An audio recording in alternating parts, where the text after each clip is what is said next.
సుదీర్ఘమైనటువంటి ప్రయాణంలో దేవుడు మనకు సహాయం చేసి ఎంతగా మనల్ని ఆదరించి ఈ యొక్క గొప్ప కార్యక్రమాల పరిచర్యలో దేవుడు మనకు సహాయం చేస్తూ ఉన్నారు. ఇంకేవాళ్ళు చాలా మంది మిస్ అయిపోయారు. నేను అందుకే ఎప్పుడు చెబుతూ ఉంటాను, మనం ఏదైనా చేసినప్పుడు అందరూ కలిసి చేస్తే బాగుంటుంది. కానీ ఈ కొంతమంది మిస్ అవుతూ ఉంటారు. ఆ విషయాన్ని కూడా మనం దృష్టిలో పెట్టుకోవాలి. ముఖ్యంగా సేవకుడిగా మరి నేను ఒక్కడే ఈ యొక్క పరిచర్యలో పాలుపంపులు పొందాలి, చేయాలంటే చాలా కష్టము. వెనకాతలో మరి యవనస్తులు అందరూ ఉండి ముందుకు నడిపిస్తున్నారు. ముఖ్యంగా డేవిడ్, సాల్మన్, అలాగే జోసఫ్, మీరందరూ కూడా ఈ యొక్క పరిచర్యలో పాల్పంపులు పొందుతూ వారు ఎంతో అద్భుతంగా ముందుకు నడిపిస్తూ ఉన్నారు. నిజంగా 5 వేళ్ళు కలిసి ఉంటేనే మనం ఏదైనా పని చేయగలం కదండి. 2 వేళ్ళు ఉంటే మనం పని చేయలేము. దేవునికి స్తోత్రం. అలాగే మరి ఈ యొక్క అలాగే రాత్రి చాలా మంది సాక్ష్యాలు చెప్పారు. చాలా అద్భుతమైనటువంటి సాక్షులు. ఒక సాక్షి నన్ను బాగా ఆకర్షించింది. పుష్ప చెప్పింది ఏంటి, మేమందరము కూడా ఈ మందిరానికి వచ్చి ఏం చేసుకున్నాం, నేర్చుకున్నాం. నిజమే కదా, మనందరము కూడా ఇంక్లూడింగ్ మీ, నేను కూడా ఎన్నో విషయాలు, అంటే నేను బైబిల్ కాదుగా చదివాను, పరిచర్యలు చేశాను, సువార్తలకు వెళ్ళాను, ఎక్కడెక్కడికో వెళ్ళాను, అవన్నీ వేరు. కానీ ఇక్కడికి వచ్చిన తర్వాత, మందిరం పెట్టిన తర్వాత మరి చాలా విషయాలు నేను కూడా నా వ్యక్తిగతంగా అవనివ్వండి, నా జీవితంలో కూడా చాలా విషయాలు నేను నేర్చుకున్నాను. దేవునికి స్తోత్రం. అలాగే ఎంతో మంది ఇక్కడ పనిచేసి వెళ్ళారు. ముఖ్యంగా నతాల్ గారు, శాంతం గారు. నతాల్ గారు మన మధ్యలో లేరు. ఆయన కూడా విశ్రాంతిలోకి వెళ్ళిపోయారు, మరణించారు, మీకు అందరికీ తెలుసు. అయితే వారి కుటుంబం కూడా ఎంతగానో ప్రయాసపడింది. రాత్రంగా పగలనక నాతో కలిసి వారు కూడా ప్రయాణం చేశారు. మరి అటువంటి వారిని కూడా మనం జ్ఞాపకం చేసుకోవాలి. అసలు నేను వారిని పిలుద్దామని అనుకున్నాను, కానీ దేవుని చిత్తమైతే రాత్రి ఆ తమ్ముడు మాట్లాడినట్టుగా ఒక నూతన మందిరంలోకి వెళ్ళినప్పుడు మనం అనేక మందిని ఆహ్వానించుకుంటే చక్కగా ఉంటూ ఉంది. మరి ఇప్పుడు నేను ఎవరైనా గెస్ట్ని పిలవాలన్నా కూడా కొంచెం నాకు భయం వేస్తూ ఉంటుంది. ఎందుకంటే మన వాళ్ళందరూ కూడా ఆటోమేటిక్ కదా, ఆటోమేటిక్ అంటే వస్తారు, లేకపోతే రారు. అందుకని కొంచెం నాలో ఆ భీతి, ఆ భయం అనేది ఉంది. లేకపోతే నేను కూడా కొంతమందిని ఆహ్వానించి ఘనముగా చేయాలని ఆశపడ్డాను. అందువల్ల కొంచెం మరి మనం మాత్రమే కలిసి చేసుకోవడానికి ఇష్టపడుతూ ఉన్నాం. కొన్ని సందర్భాల్లో దేవుని చిత్తం ఇష్టపడదాం. ఇప్పుడు కూడా మీరు ఆరాధన చేస్తున్నప్పుడు దేవుడు నాకు ప్రతి సమయం ముందు నాకు ఒక దర్శనాన్ని చూపిస్తున్నాడు పదే. అదేంటంటే, ఎంతకన్నా అద్భుతమైనటువంటి ఆరాధన మీరు అందరూ కూడా చేస్తున్నారు. విశాలమైనటువంటి స్థలంలో ఆ యొక్క పిక్చర్ నాకు నా కళ్ళ ముందు అలా కనపడుతూనే ఉంటుంది ఇప్పటికీ. మరి దేవుడు ఎక్కడ, ఎప్పుడు, ఎలా ఇవ్వబోతున్నాడు అనేది నాకైతే అర్థం కావటం లేదు. ఎందుకంటే ఆయన కార్యములు మన ఊహకు అందవు. మన ఆలోచనలు వేరు, ఆయన ఆలోచనలు వేరు. కాబట్టి మరి దేవుడు ఆ యొక్క దర్శనాన్ని నాకు ప్రతి సమయం అంతా కూడా ఇస్తూ ఉన్నాడు. ఖచ్చితంగా దేవుడు దాన్ని పరిపూర్ణం చేయాలని నేను కూడా ఆశపడుతూ ఉన్నాను. నిజంగా యవనస్తులందరూ కూడా ఎంతో ప్రయాసపడుతూ ఉన్నారు. ఇలాగనే దేవుని కొరకు మనం పని చేయాలండి. ఈ లోకంలోనికి ఏమి తెచ్చుకోలేదు, ఏమి తీసుకొని పోలేము. మీరందరూ కూడా మరి పరిచర్య విషయంలోని తమ్ముడు శాంతరావు, తర్వాత డేవిడ్, సాల్మన్, పుష్ప, స్వాతి, వీరందరూ కూడా అందరూ ఎవరికి ఏ పరిచర్య దేవుడు ఇచ్చాడో ఆ పరిచర్య మీద యథార్థముగా చేస్తూ ఉన్నారు. దేవునికి స్తోత్రం కలుగునుగా. ఆ తర్వాత వాయిద్యాలు వాయించే వాళ్ళు, నడిపించేటువంటి వాళ్ళందరూ, ప్రతి ఒక్కరు కూడా మనందరూ కూడా ఇన్వాల్వ్ అవ్వాలి. ఇప్పుడు కూడా దేవుని పరిచర్యలో సంఘం అంతా కలిసి పనిచేయాలి. ఆశీర్వాదాలు ఒకరికే కాదు, అందరికీ రావాలి. నిజంగా మరి ఇన్ని కార్యక్రమాలు ఇవన్నీ చేశారంటే ఏదో వారిలో ఉన్న యవనస్తుల్లో ఉన్నటువంటి ఒక మంచి ఆలోచన, ఇంకా నేను ప్రభు కొరకు ఏదో చేయాలి, దేవుని కొరకు ఏదో చేయాలి, ఏదో ఒకటి నేను దేవుని కొరకు చేసేటువంటి పనిముట్టుగా ఉండాలని వారు చేస్తున్నారు. చాలా మంది యవనస్తులు తప్పించుకుంటూ ఉంటారు, వెళ్ళిపోతూ ఉంటారు. కానీ నిజంగా ఇటువంటి గొప్ప మనస్సు మీకు అందరికీ దేవుడు ఇచ్చాడు. అందుని బట్టి నేను అంతగానో సంతోషిస్తూ ఉన్నాను. మీరు ఎవరు లేకపోతే, మీరు ఎవరు రాలేదనుకోండి, నేను ఒకరినే చేసుకోగలనా? చేసుకోలేను. ఇంకా అనేక మందిగా మనం కూడి ఈ యొక్క పని, దేవుని పనిని మనం చేయటంలో మనందరం కూడా ముందుకు రావాలి. దేవునికి స్తోత్రం. అలాగే పెద్దవారు కానీ ప్రతి ఒక్కరు కూడా ప్రతి విషయంలో సహాయం చేస్తూ ఉన్నారు. అంతేకాకుండా ఏవైనా ధన విషయంలో కూడా ఎవరైనా షేర్ మీరే అందరూ కలిసి చేసుకుంటూ మరి ఒక వచ్చినటువంటి ఆ ధనముతోటే ఇంత ఘనముగా మీరు జరిగిస్తూ ఉన్నారు. అందుని బట్టి మీకు అందరికీ కూడా నా ప్రత్యేకమైన వందనాలు.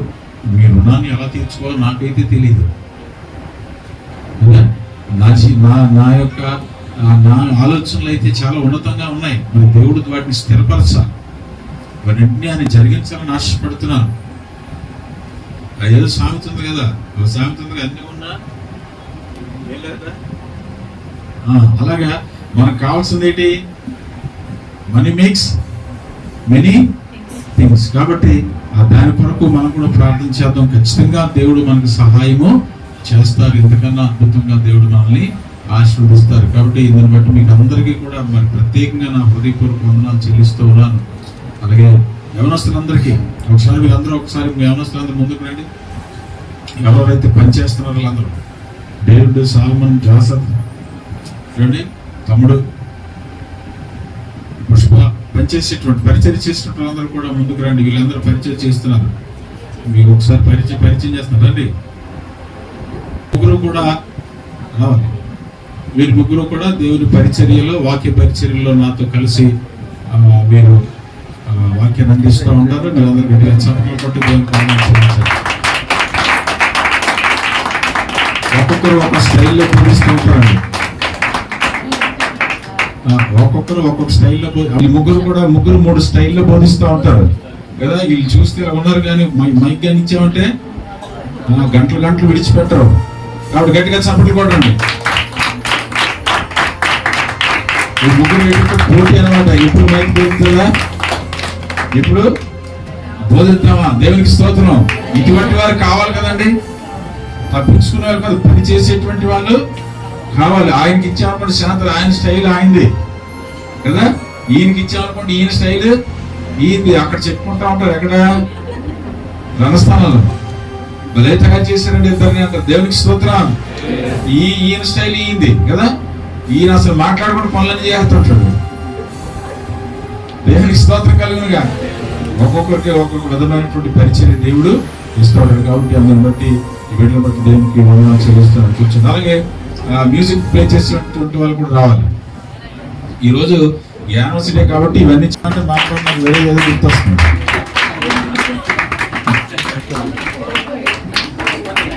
చూసారా, ఒక డ్రమ్మర్ ఎవరు జాన్, అలాగే గిటార్ అండ్ కీబోర్డ్. గడికి వీళ్ళు లేకపోతే మన పాటలకి అందం ఉంటుందా? ఉండదు. దేవుని స్తోత్రం కలిగినగా. Thank you. God bless you. అలాగే సండే స్కూల్ నడిపిస్తున్నటువంటి మరి ఈ వీళ్ళ తీసుకెళ్ళ మనకి తమ్ముడు రవి ఆయన నిజంగా ఎంత కమిట్మెంట్ అంటే వింటున్నారా? ఎంత కమిట్మెంట్ అంటే తన భర్త ఏదైతే నాతో ఒకటే చెప్పింది, నా భర్త ఏదైతే పరిచర్య విడిచిపెట్టి వెళ్ళారో నేను ఈ లోకం విడిచిపెట్టి వెళ్ళేంత వరకు నా పరిచయం నేను కొనసాగిస్తూనే ఉంటాను. దేవుని స్తోత్రం కలిగిన కాదు. ఇప్పుడు చెప్పండి, వాళ్ళ అమ్మగారు ఎప్పుడు అంటుంటారట, ఎప్పుడు చూసిన పాస్టర్ గారు సంఘం అంటావు, ఇక మేము అవసరం లేదని నీకు అడుగుతారట. అంటే మీరు కావాలి కానీ వాళ్ళే నాకు ముఖ్యము. దేవునికి స్తోత్రం. మరి తను చేస్తున్నటువంటి పరిచర్య దేవుడు ఇంకా అభివృద్ధి చేయాలని ప్రార్థించండి. ఎంతో మంది చిన్నపిల్లల్ని తయారు చేస్తూ ఉన్నది. ఆ కుమార్తె కూడా ప్రార్థన చేయండి. అలాగే తన సహాయం చేస్తున్న సహకారిగా ఉన్నటువంటి తన అత్తగారు కూడా మరి ఎంతగానో కుమార్తెను ప్రోత్సహిస్తూ ఉన్నారు. అందుని బట్టి వారి కుటుంబాన్ని బట్టి దేవుడికి ఎంతగానో వందనాలు చెల్లిస్తున్నాను. కూర్చోండి. Thank you. అలాగే స్త్రీల కోడిక నడిపిస్తున్నటువంటి సహోదరి పుష్ప నిలబెట్టవలసి వచ్చింది. ఎందుకంటే చిన్నపిల్ల అయినప్పటికీ దేవుడు చిన్నవారు పెద్దవారు అని చూడండి.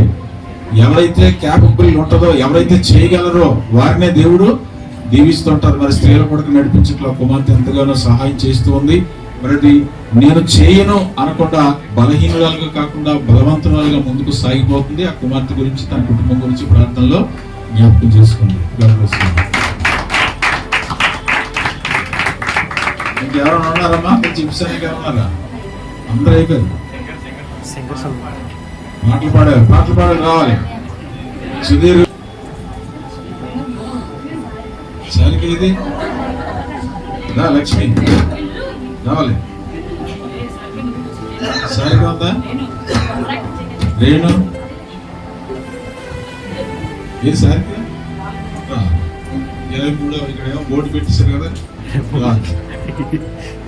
వీరు కూడా చక్కగా పాటలు పాడుతూ మరి మనందరిని ఆరాధనలో కానీ ప్రతి విషయంలో కానీ వారు నడిపిస్తూ ఉన్నారు. ఇంకా చక్కగా పాటలు నేర్చుకుని దేవుని యొక్క ఆశీర్వాదాలు పొందుకోవాలి. మనం చేస్తాం. అందరూ చప్పట్లు కూడా దేవుని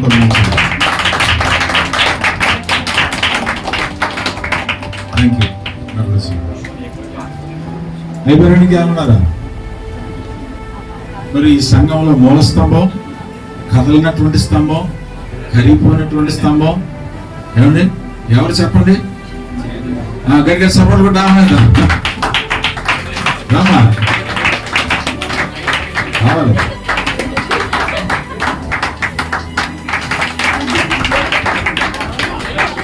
ఇంకా దేవుడు ఎంతో ఈమె చూడడానికి ఇలా ఉంది కానీ ఎంతమందిని రక్షించింది కదండి. అవునా కదా? దేవుని స్తోత్రం. హల్లెలూయా. ఇంకా తన జీవితంలో నేను చెప్పింది కదా సాక్ష్యం, తను చెప్పాను కదా ఏమని, నేను ఇంకా నా బ్రతికినంత కాలం దేవుని సువార్త చేయాలని నాకు ఆశ ఉన్నది. దేవుడు ఆ కుమార్తె రీతిగా, ఎందుకంటే తన కుమారుడు ఎంతో పరిచర్య చేసి, మీకు అందరికీ తెలుసు, పరిచర్య చేసి విడిచిపెట్టి వెళ్ళినటువంటి పరిచర్యను వారిద్దరూ కూడా మరి యథార్థంగా నిర్వర్తిస్తూ ఉన్నారు. ఎక్కడి నుంచో రావాలి, ఇప్పుడు ఇంకా దూరం వెళ్ళిపోయింది, మాకన్నా దూరంగా ఉంది. అక్కడి నుంచి చర్చి మానకూడదు. మీకు తెలుసు కదా, ఎప్పుడు ఏ రోజు కూడా చర్చి మానడం అనేది తెలియదు. ఎవరు వచ్చినా రాకపోయినా ఈ కుమారి మాత్రం ఖచ్చితంగా వస్తూ ఉండేది. కాబట్టి ఆ కుమార్తె ఇంకా దేవుడు దీవించాలని మీరు అందరూ ప్రార్థన చేసుకోండి. అలాగే ఇంకొక ఇద్దరు వ్యక్తులు ఉన్నారు మనకు, వాళ్ళు కూడా పిల్లర్స్. ఎవరు చెప్పండి? చెప్పండి. మెరిసి రావాలి.